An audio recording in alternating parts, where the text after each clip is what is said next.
Welcome to Qualified Opinions, where we test the ideas and limits, the knowns and known unknowns around freedom and order in contemporary politics and society. We invite you to listen as we engage with leading and emerging thinkers across disciplines and issues who will sharpen our thinking on the topics shaping our discourse.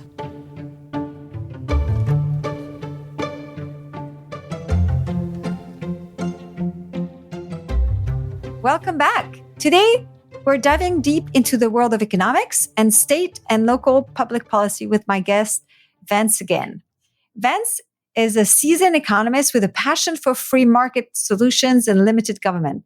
He's the founder and president of Ginn Economic Consulting, where he leverages data-driven insights to shape economic policy discussion across the nation.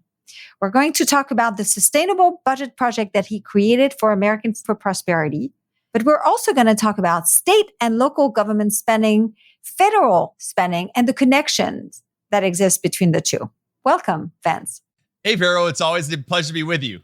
Okay, so let's start with the question I always ask because I'm actually interested in knowing how did you get where you are today in terms of work? How did you pick economics and how did you end up studying the kind of things you're studying now and having the job you have now? You know, Vero, it really starts out with, I came from humble beginnings from a low income family. My parents got divorced when I was young, so it was a single mother household. My dad had epilepsy, and so he was on disability and Social Security. And my mom didn't graduate high school. She dropped out in the 10th grade. So it was a very low income over time. And so we struggled growing up and living in that sort of atmosphere in South Houston, Texas. And over time, I thought, you know what? I want to find ways to help people prosper. And I was in a rock band for a while. I got in a serious car accident, and that kind of changed my life around. And I really felt like my calling was to let people prosper. And it put me on this path to going to college. I first thought I wanted to be an accountant, which I double majored in accounting and economics.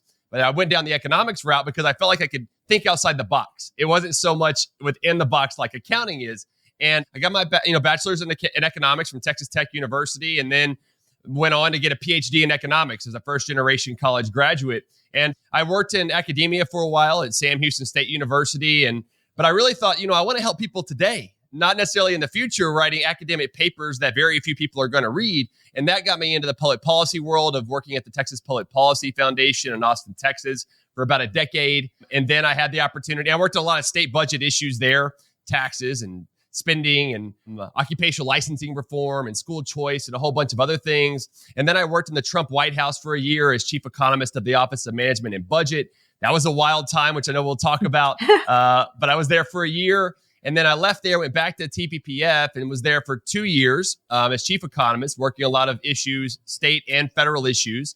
And then I started my own thing, Ginn Economic Consulting, in September of 2022. And now I work with about 15 different think tanks across the country on state issues and federal issues and even local issues, because all government matters. And I really enjoy it. I mean, I love the work that I get to do every day and working with so many great people. And I also have a podcast, Let People Prosper, that you've been on and others. And, this is the stuff that I really think matters. The debt matters, spending matters, taxes matter. And if those of us like us aren't talking about it, who will? Because we're not hearing much about it in the presidential debate today or in previous ones. And so we've really got to talk more about these issues because they matter so much for people.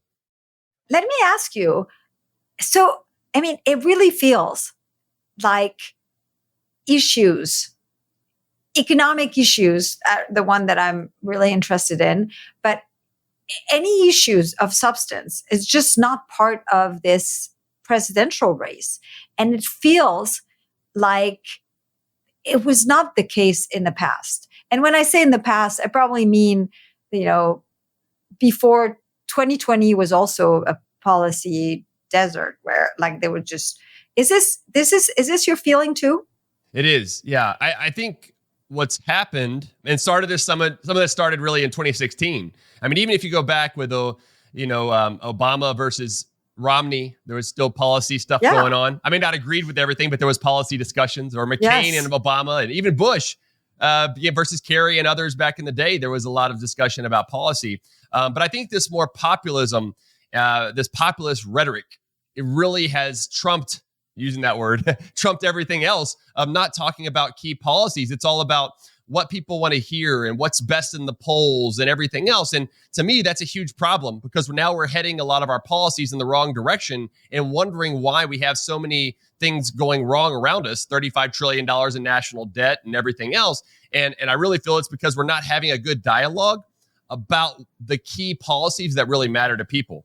Yeah, I went and looked at the Harris campaign, and they don't even have really a policy page. And to the extent that they have policies, they have like 4 things, and it's so incredibly weird and sad. And of course, everyone is getting is going after Harris for running a substance-free campaign. But Trump in 2020, the Republican platform was pretty much whatever this guy wants, right? Yeah, there wasn't a platform. There wasn't a platform at all. No. And I remember thinking, what is that? Yeah. Now, I don't know about the past. I've only been here 25 years and it just feels just dramatically different. And we can say that kind of elections are always about vibe and presidential elections, they're just voters are just actually they're voting for all sorts of things. And a lot of it is not policy issues but this really feels different. And I think something is lost as a result. Yeah. But I want to ask you another question. So I've mostly done in my career federal issues, right? But I have, there are people at Porcetus who do state and local issues. And whether it's through, for instance, housing policy, it's like essentially a state and local issue. You've done both. You've done the state and local. In fact, you worked with a lot of state think tanks, and you've done federal. Is there one that you prefer, or do you actually think that you can't? It feels like you can do federal issues without kind of looking much about the state implication, but you can't really do nowadays state issues without looking at the federal side of things. And which one do you prefer? And do you think I'm correct with this?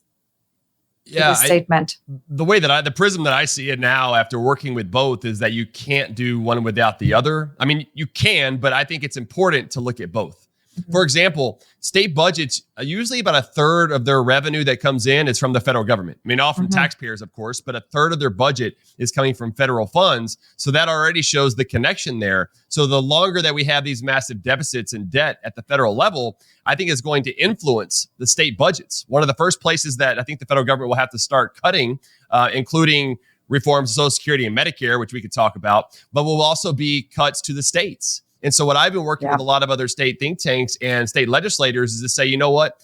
You need to start weaning yourself off of this dependency on the federal level. Because if you don't, when those cuts start to happen, it's going to be a huge hit to the state budget. And therefore, all the things that you're providing now, which is one reason why you need to limit spending, which we're going to talk about. But also, if the states aren't prospering and the states aren't growing, the federal government, the revenue also is not going to grow. Because at the end of the day, it's not the federal government or a national economy. It's based on states and people. And so those states are the places where innovation and technology and everything is happening. And one thing that's interesting about all this, Vero, is that we're seeing this huge migration from blue states like California, Illinois, and New York to more red states like Texas, Tennessee, and Florida, which happen to have no personal income taxes. So I also think in the system of federalism, which is one of the beauties of the idea of America, is the system of federalism.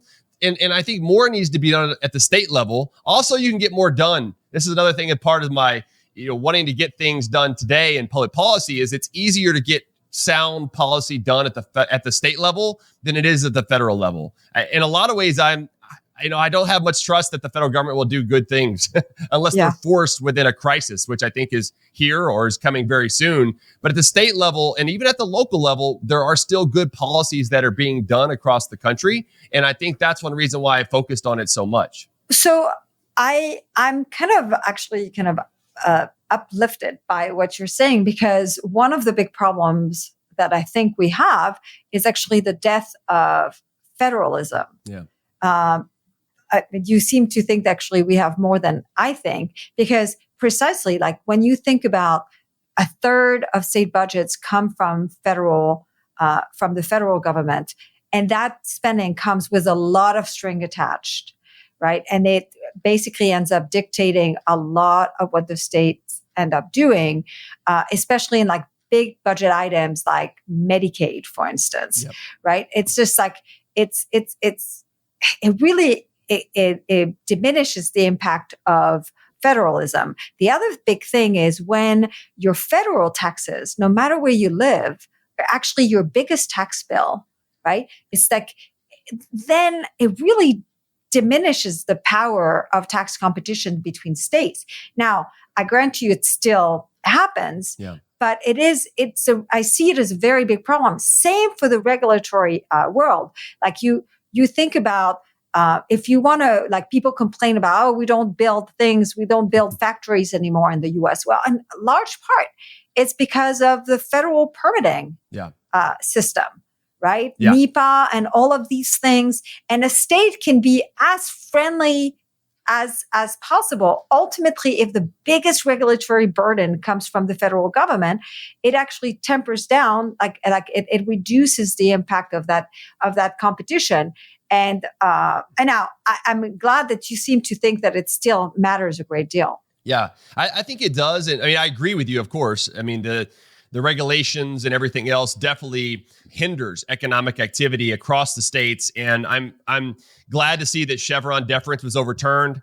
And so hopefully the Congress, but there's still some issues there, Vero, because I mean, if Congress doesn't write these bills in such a way that dictates what happens. So can you unpack this a little bit more for people who may not understand? Yeah, because Chevron deference for a long time basically said that Congress will pass a bill and then the regulators, the agencies will get to kind of set the stage for whatever the regulations are going to be. In fact, a lot of them, like Obamacare, they passed the bill, but then HHS was really the ones that set up how this would work and everything. And it really takes power out from the people that are representing them in our republic and gives it to bureaucrats and regulators. And that's not a good way to go. And so the overturn of Chevron deference this year is really important because now that should start to set the stage where it takes the power out of regulators and bureaucrats and gives it more to the politicians. And hopefully that reflects better to the people.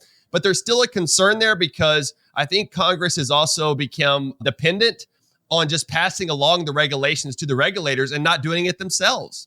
And so then they can point the blame at other people when really they should be pointing the blame at themselves. So while it's a good measure by the Supreme Court, it's still up to Congress to follow through with this so that we don't have regulators making all these laws. In fact, could they not keep the legislations really vague? Yes. And then just actually be explicit about regulators are going to be the one deciding what to do? Yep. And that's one of the consequences, right? That they could do. They could still defer a lot of that power to regulators. So, that's right. Yeah, I mean, so what do you think? How much do you think for instance, not having a state income tax matters in the grand scheme of things in the competition between states? Yeah. And I do think, this federalism does matter a lot. Just to answer your other question before, I really do think that it matters because of what we're seeing of people moving, and people move with their feet. When you don't like something where you're at, you try to choose somewhere else. Yeah. And it's a big move.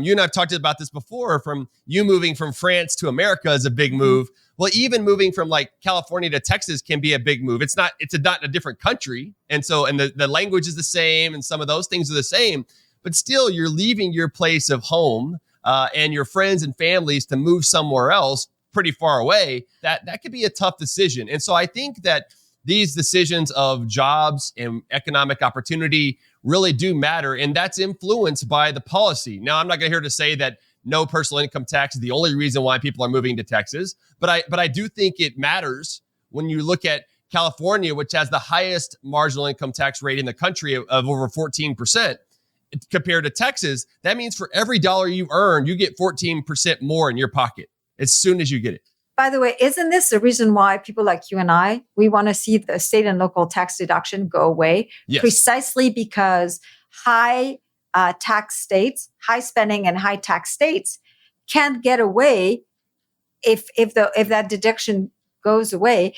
they won't be getting away with actually like taxing people a lot. Yeah. Because if you can actually deduct it from your federal tax bill, then people are not looking so much about the tax burden of your state versus like a state that has much lower taxes. Yeah. I mean, it's incentives, right? We all work off incentives, and those incentives change whenever you're not able to deduct all that from the federal level. And really what's been happening over time is that low tax states have essentially been subsidizing high tax states because of this redistribution that's going on across the country. And so by putting in the Tax Cuts and Jobs Act of 2017, or the Trump tax cuts, whatever you want to call it, there was that cap now of $10,000.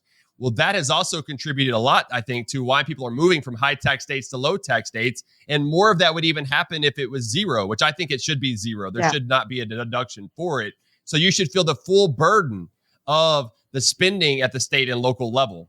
On this issue, I recommend my listeners, if they haven't, to go and re-listen or listen for the first time the interview I did with Josh Rao at the Hoover Institution, where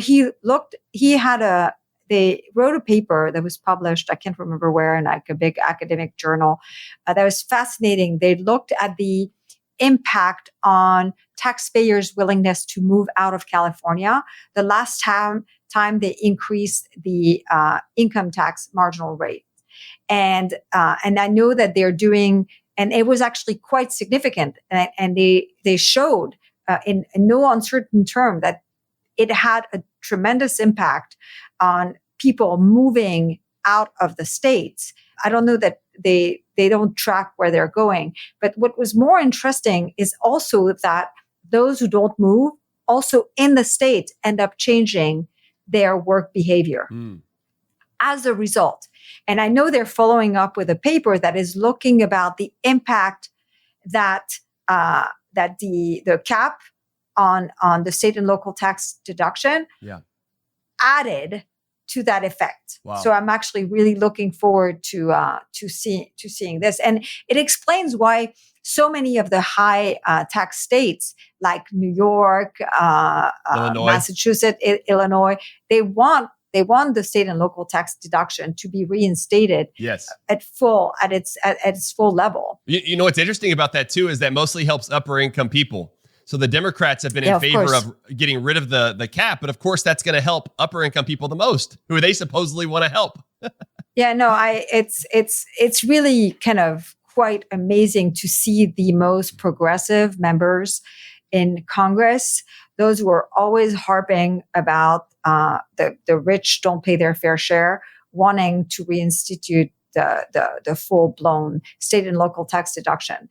Like Senator Schumer, for instance, is one of them, and like from the beginning. And of course, just lots of Congress people from New York State, because they have a high. What do you think is actually the probability that they will succeed at the end of?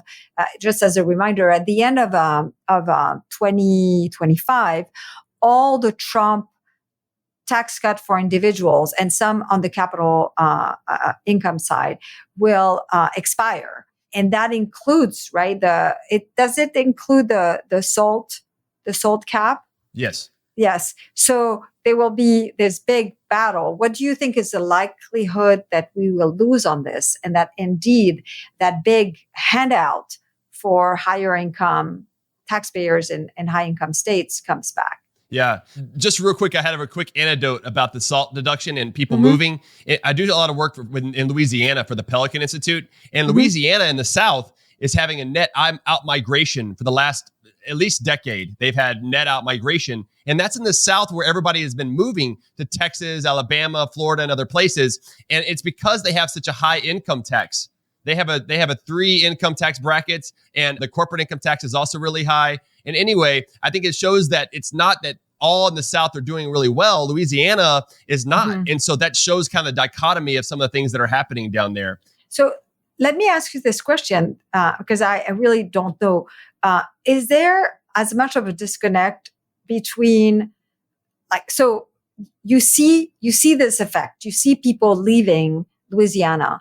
Do you think legislators get it? Do they, I guess they see the out-migration. Do you think there is an understanding of why that is?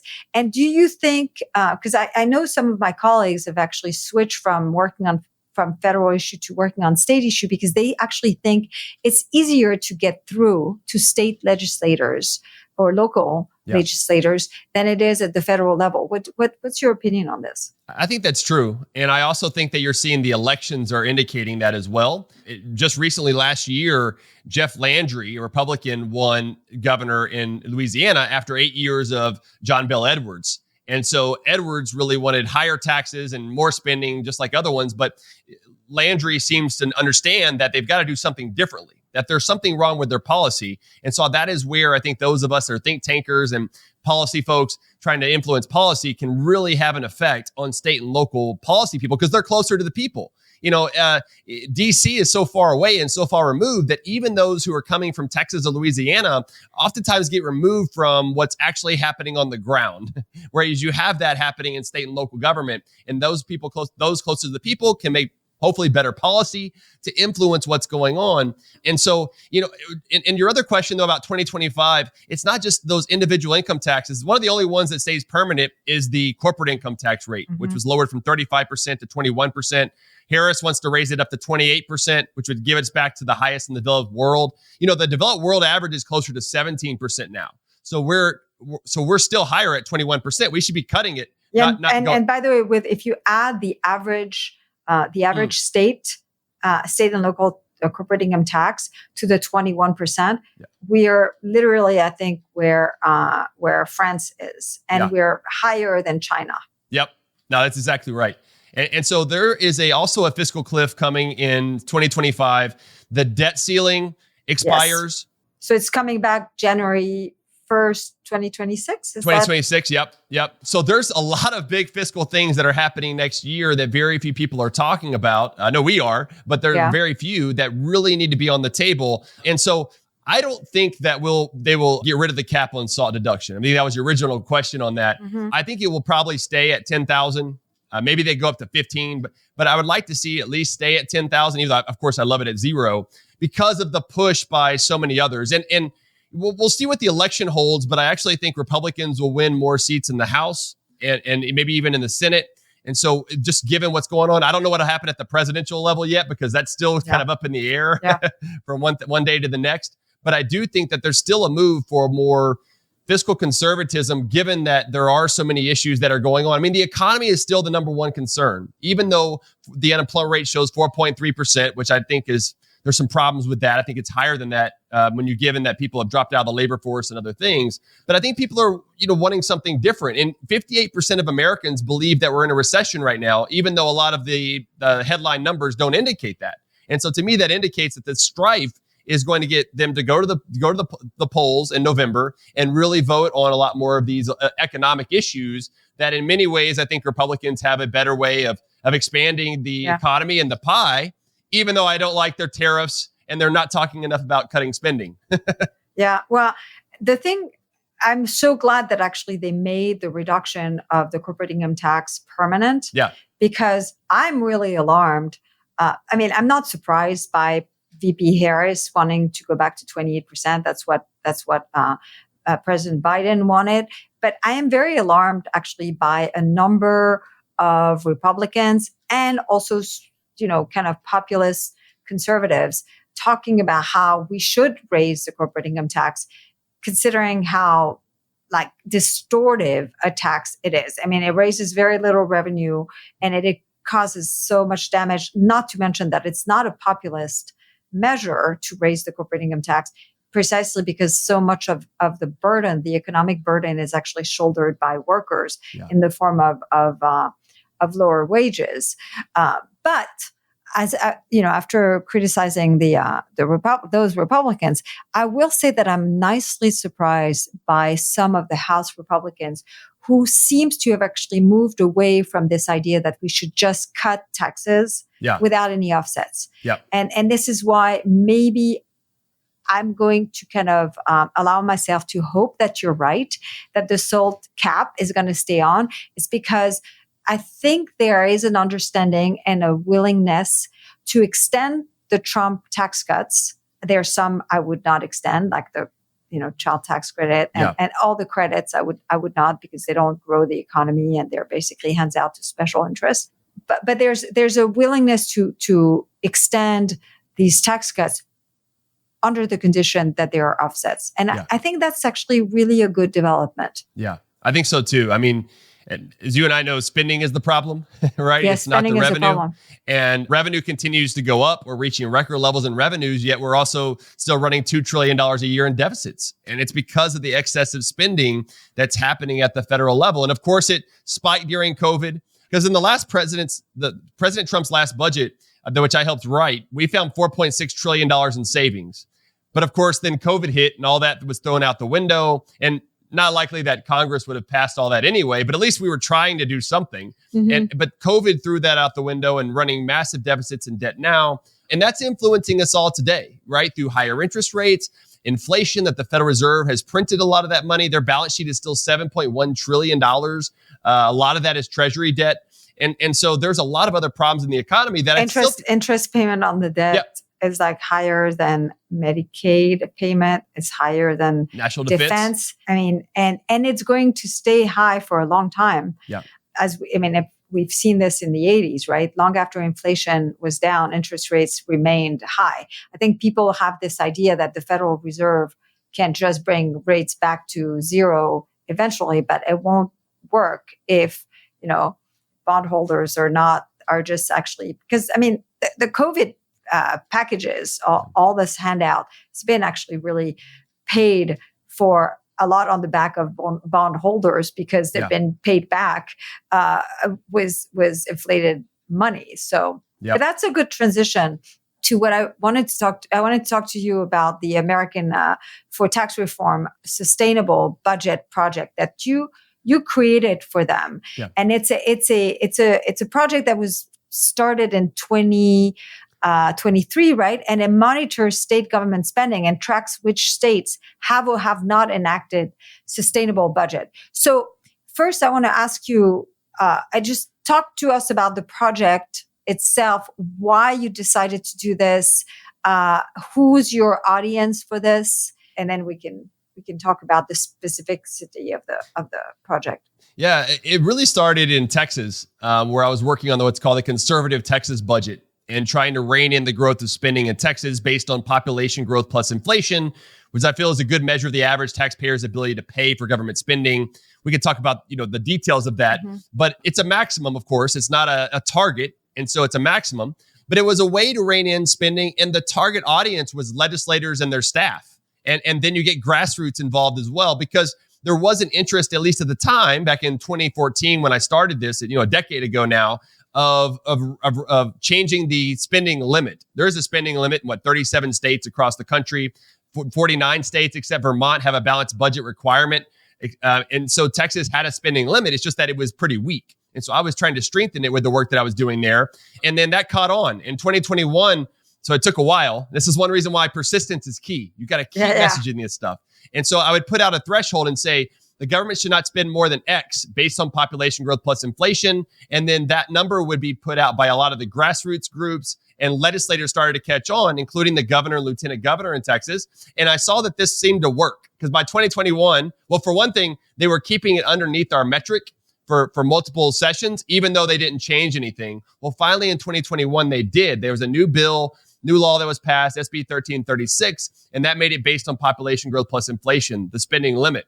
Well, then I started to think about, what if we did this in other states? And that's when I started working with other states across the country. And now they have a version of this in 14 different states now. So they haven't changed their spending limit in statute or in the Constitution yet, but at least they have a way to message this, even if they don't have a big shop. And so that's one thing I've helped a lot of these with.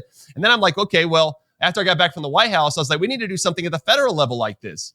And that's where I started working with Americans for Tax Reform to say, what about a sustainable budget project? And that's what we've done here, to have the federal government not grow by more than population growth plus inflation, and start working on all the states. So I went through every state using NASBO data, National Association of State Budget Officers, where they have spending data for every state of the last decade.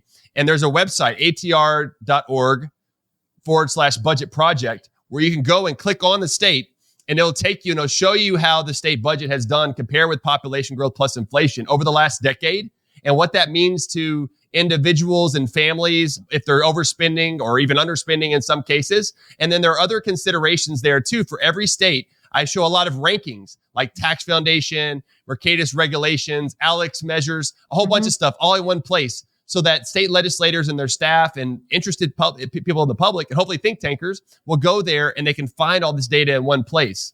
So let me ask you something about, so these states, one of the things that we know about the tax and expenditure limits, right, and their ability to constrain spending and to basically make state budgets more sustainable, it's all about the design. Yeah. Are you, like the states that have adopted your approach, are you happy with the design, or do you offer kind of a one-size-fit-all formula, and then, or are you basically kind of going and talking with each state about how to design their limit? Yeah, I think that there still needs to be improvements. For example, in Texas, they didn't include all state funds. It was more of the base that they covered compared to before, but it's still only about 50% of the budget instead of what I was hoping closer to 60, 2/3 of the budget, 67%.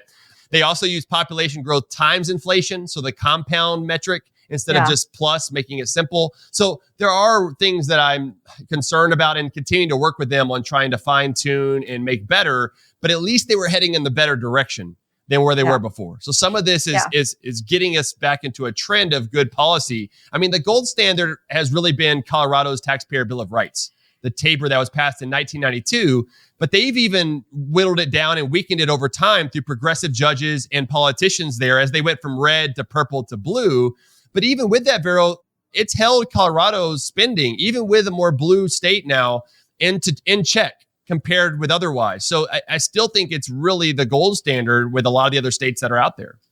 Yeah, no, I mean, I think it's really worth kind of saying again that the design of these limits, of these rules, these spending rules is essential because, so my former colleague, Matt Mitchell, has done actually a review of all those tax and expenditure limits. So prior to states adopting what you're pushing for. And it was like stunning for some states, these limits, these adoption of tax and expenditure limits led to more spending depending on how they were designed. So it's like, it's the rule and the design. And of course, it's what's the difficulty in actually designing good rules is that the people who are designing the rules are also the one who's the rule is supposed to constrain. So it's like there's always an incentive to say, well, we're going to subject ourselves to some rule, but not a rule that is too constraining. So. Yeah. And I think that's one reason that's important to have a number out there that you can publicize. And so even externally, we can help hold them accountable. And just to put some numbers real quick to it for the audience is that the federal government had this spending limit rule, the sustainable budget over the last 20 years up to 2023, instead of running $20.2 trillion in debt over that period, there would only been an increase in the debt of $700 billion. $700 billion is much more doable. You could deal with that a lot more than $20.2 trillion. Let's talk about that, for instance. Like, so your data shows, how many of these have you had? How many have you updated? 3. You've had 3. Okay. So did it start in 2023? 2021. My first was 2021 and then 20. Okay. Yes. Yeah. So in 2023, your data shows the federal spending increased by 81.7% from 2014 to 2023. And that was over the last decade, from 2014 to 2023. Over the last decade. And of course, that includes the pandemic spending.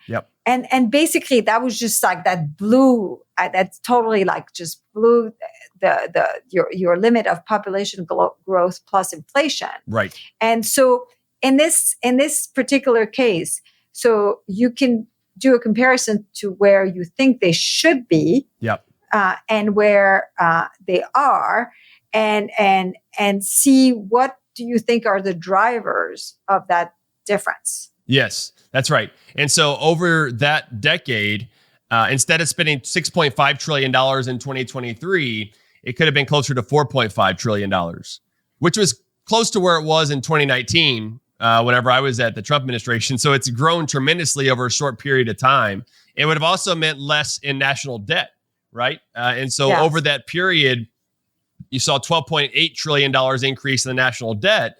Instead of it would have increased by $1.8 trillion just over that decade. And so it wouldn't make it a balanced, but it would definitely be more, you'd be able to deal with it a lot easier than the $12.8 trillion increase in national debt. And of course, like you said, that was during COVID and the lockdowns. And so maybe some of those handouts, at least initially, were acceptable, even though I don't think we should have shut down at all.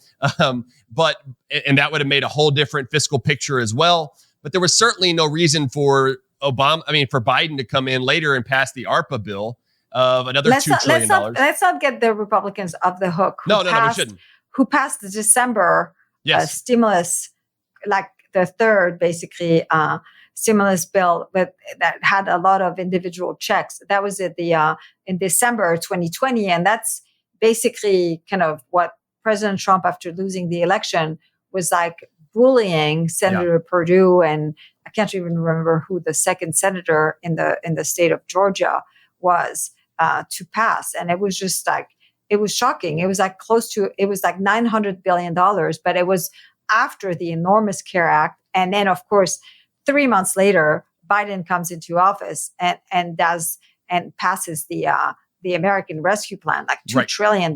So it's not quite surprising we have so much. And it's a great point too, that this is a bipartisan problem, right? I mean, over time, this has been a bipartisan problem, whether you have a Democrat or Republican president or a Democrat or Republican Congress. I mean, this overspending is a bipartisan problem. And you mentioned earlier too about when you cut taxes, you should make it sustainable. And that's one reason why I think this is so important about focusing on the spending, is that I'm not a supply side economist who just believes that tax cuts pay for themselves. I do believe that it changes incentives and you can have more economic growth, but at least initially you're going to get a cut in revenue.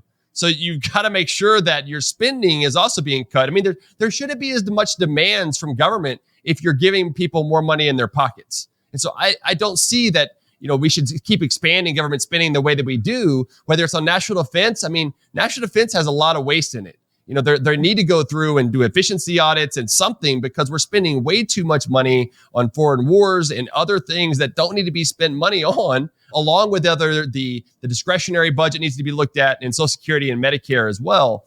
And even if you looked at the states have a lot of extra spending as too. Yeah, you said it grew over that period, 2014 to 2023, by close to 60%. Yes, which is more than double the population growth plus inflation. Yeah.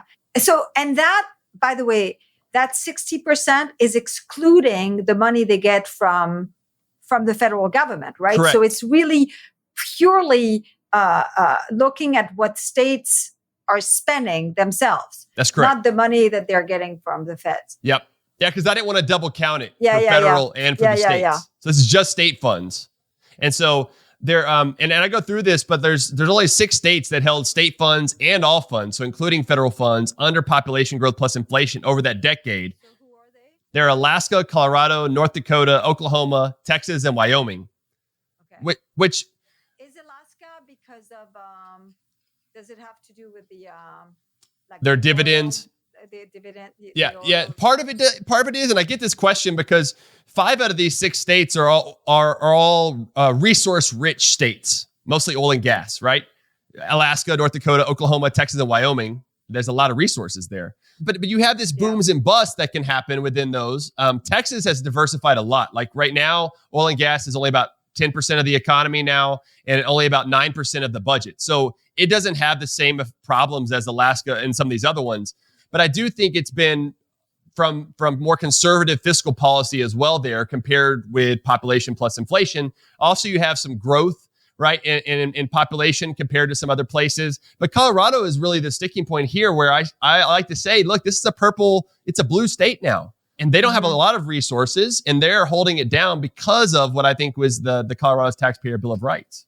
Yeah. And the other thing is like the natural resources argument, I think doesn't hold. If you look around the world, there are a lot of countries that are really natural resources rich. Yeah. And yet they're really kind of basket cases when it comes to that's true. to the economy. So it's really always about policy decision, institutions, and that sort of things more than actually how rich you are. I mean, in fact, look, I mean, like there are even like small countries that have just pretty much nothing, and they've managed to actually be fairly rich. Yeah. Just based on service they provide. So, what are the worst states based on your assessment? I assume we're not going to be surprised. No, you're not. But those happen to be like California, Oregon, New York, Illinois. I mean, the main ones that you would think of as having less economic freedom and everything, and who tax a lot. They also spend a lot. and it's interesting too, because even as they're spending a lot, like in California, they're running massive deficits,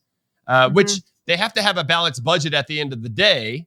But they can pass a budget that's balanced, but then the revenue doesn't come in the same as what they're expecting or projected. And then that's where they run those deficits that they have to close later. So what's interesting is, how do they close it? Yeah, so they'll cut spending in some areas or a lot of areas, or they won't spend as much and they'll push it off into the next year. And so, because they can't run debt, right, and print the money like the federal level, which is a good thing, by the way, but it forces them to make some changes. And so their budget that they just appropriated in California actually shows a decline of about 3%. And that is how they were able to close that. But of course, when you think about how much they grew last year, they're still way up over the last few years. And so they can show this. And this is another important point here, Vero, is that you have initial appropriations from these state legislatures, but then they pass supplemental bills later, supplemental appropriations that backfill any sort of reduction in revenue or things that weren't funded, especially Medicaid is usually what it is. Yeah.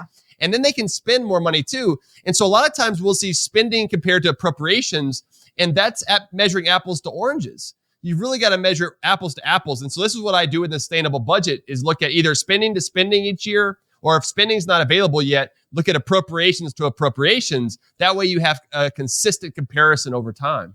I mean, the use of gimmicks is actually kind of really intense in the States. That said, the abuse of the emergency spending process at the federal government and these supplemental bills.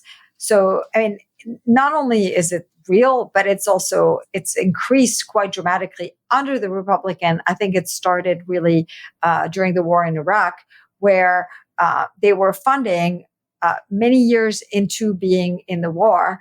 They were still funding the war through these supplemental emergency bills. And the reason why was that when you put the emergency label on it, then you don't have to count them against the budget caps, right? And of course, because it's not like the states, in the end, the federal government can borrow money that it hasn't raised, then the incentive is to continue doing this.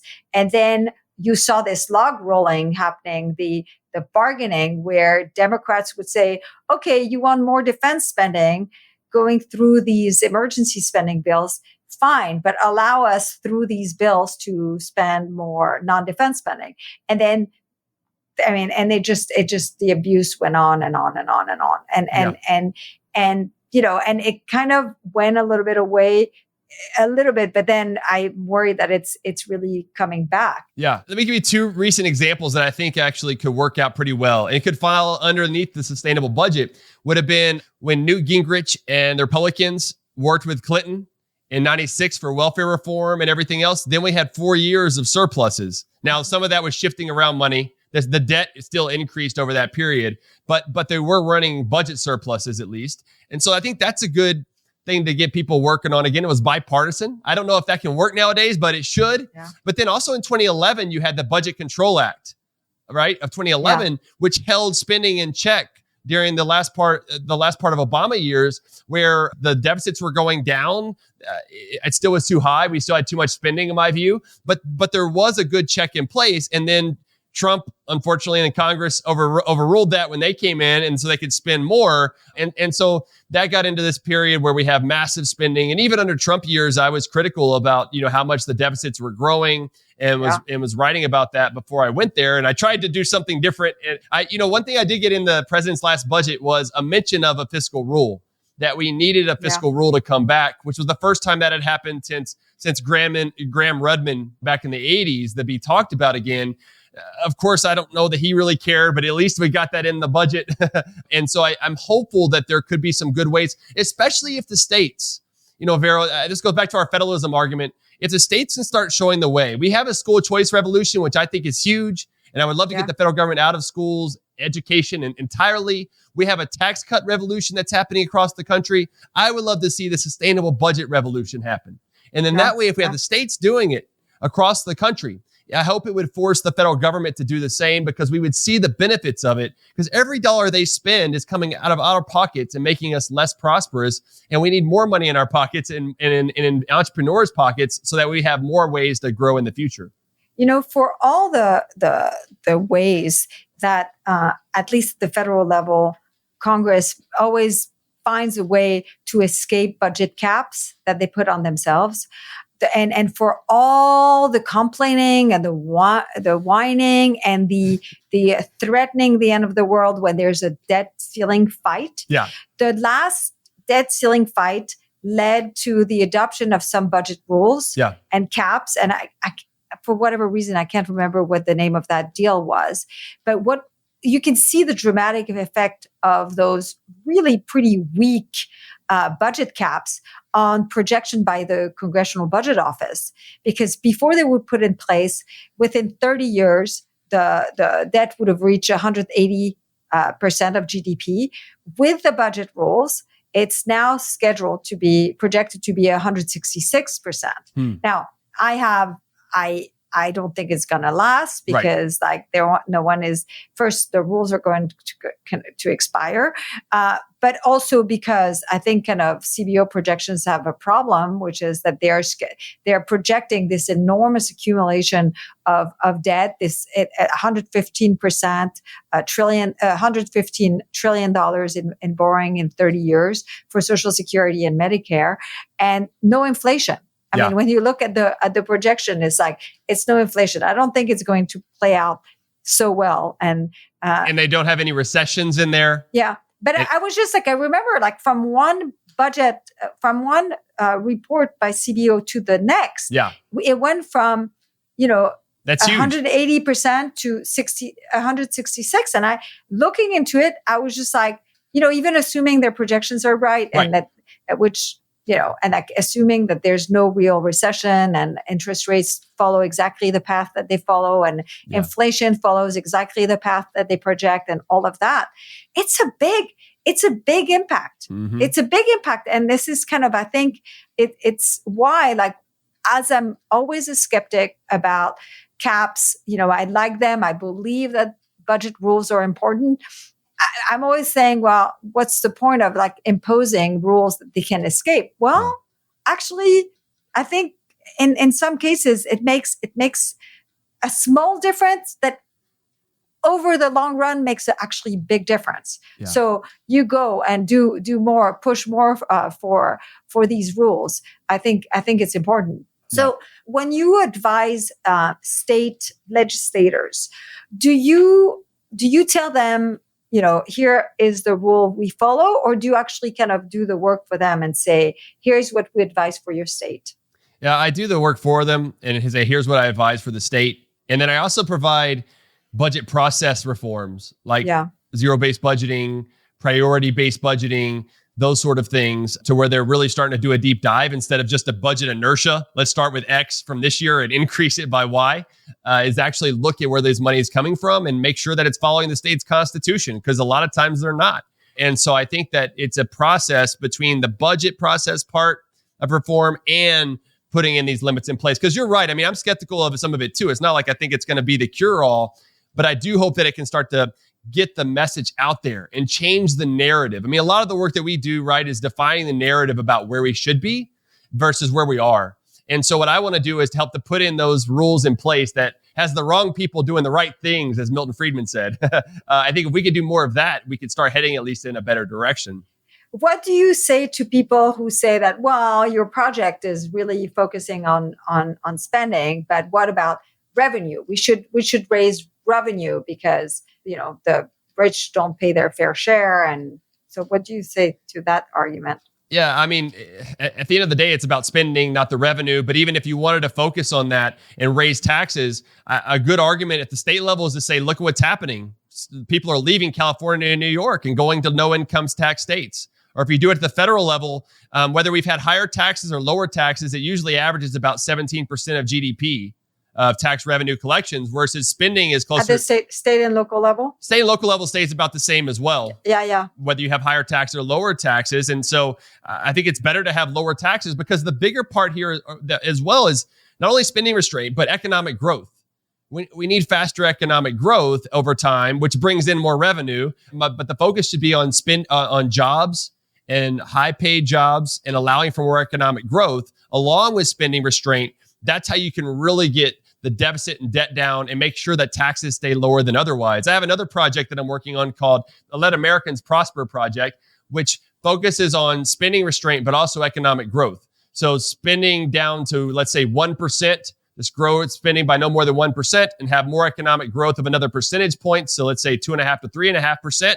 We could do a huge service to the country of bringing down our deficits and debt and deal with a lot of the other issues. Because Vero, the other thing that I think is really important about these rules is that it forces them to face the consequences of some of these bigger ticket items that they don't want to face, like Social Security and Medicare. Some say, well, let's exclude quote unquote entitlements, which I don't think we're entitled to anything. But that was a problem in the 80s, right? I know. Yeah. That's exclude the problem them, of their rules was untenable. Yeah. In part because they were doing the offsets for the budget rules on a very, very, very small part of the budget. Yes. And we can't do that. We have to have some reforms to those, whether it's raising the retirement age or private savings accounts, which I would prefer for Medicare, moving to HSAs or something that would help, reducing the cost of healthcare in general is by getting government out of the way more. But those are going to have to be tackled. And if we're not, then let's say we continue to have the growth rate in Social Security and Medicare the way that they are, which is unattainable, like we shouldn't do that. But let's say we do, then that means huger costs for the discretionary budget, that you're going to have to reduce that substantially to show the trade-offs that are here. And I think some of the work that you're doing, that I'm doing, and some others are doing is showing too that we can't just cut. If you get rid of the Department of Education, that's great. But what is that, $70 billion? We're running $2 trillion a year in deficits. I mean, it's going to have to be a lot more than just a few agencies to get rid of, which I think we should, but it's going to be a lot more than that to really start to bend the cost curve. Well, I really like to remind people that, and like you, I would put everything on the table for review and cuts and potential cuts, but really ultimately the driver of our future debt are like two things. Two programs. I mean, interest is a big problem, but Social Security and Medicare. According to the CBO, right, the amount of borrowing that is going to be needed if we maintain the benefits level that are promised right now and keep the taxes where they are is $124 trillion over 30 years. And the rest of the budget, CBO projects, is going to actually be running a surplus of $9 trillion, which is why on net, you have $115 trillion of borrowing that needs to take place. And it's really for those two projects. Yeah. And this is why it's just kind of, I find it so irresponsible for Republicans to have actually moved to saying they're not going to touch Social Security and Medicare, which, I mean, technically means basically spendings is going to be cut, but I know what they mean really is like we're going to be borrowing all for to be able to deliver all the benefits. Yeah. And I also think it's very responsible, this strategy that we're not going to be talking about these programs until we absolutely have to, because it's politically unpopular. Yeah. Yes, it is politically unpopular, but you know what's unpopular too is raising massive taxes. And the closer we get to that deadline, which is about 10 years, the more likely that's the way the way they're going to be addressing the cliff, the benefit cliff that's happening in 10 years for Social Security. It's going to be with borrowing and with tax hikes. Yeah. And I think it's so irresponsible. Yep.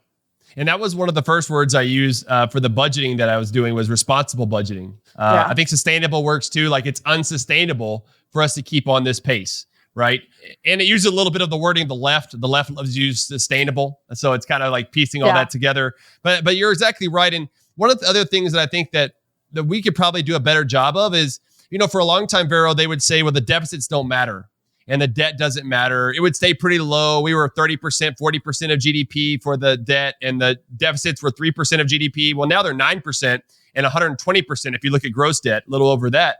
I mean, these are massive amounts. It's not just the amount, but it's the share of GDP, the distortions that it puts throughout the economy from interest rates and higher inflation when the Fed prints so much money like it's doing. We're seeing the effects of it today and not necessarily in the future, even though our kids and grandkids are going to pay higher taxes as well. So it's irresponsible from this unsustainable budgeting that's going on, because our kids are not going to have as great and prosperous of America as possible. And I want them to see you have a better country to live in our republic. And if not, if we keep going down this route, that's not going to happen. And the more that we do this, the more control politicians are going to have over our lives. And I want as much liberty as possible. To me, that's the only reason we have government, is to preserve liberty.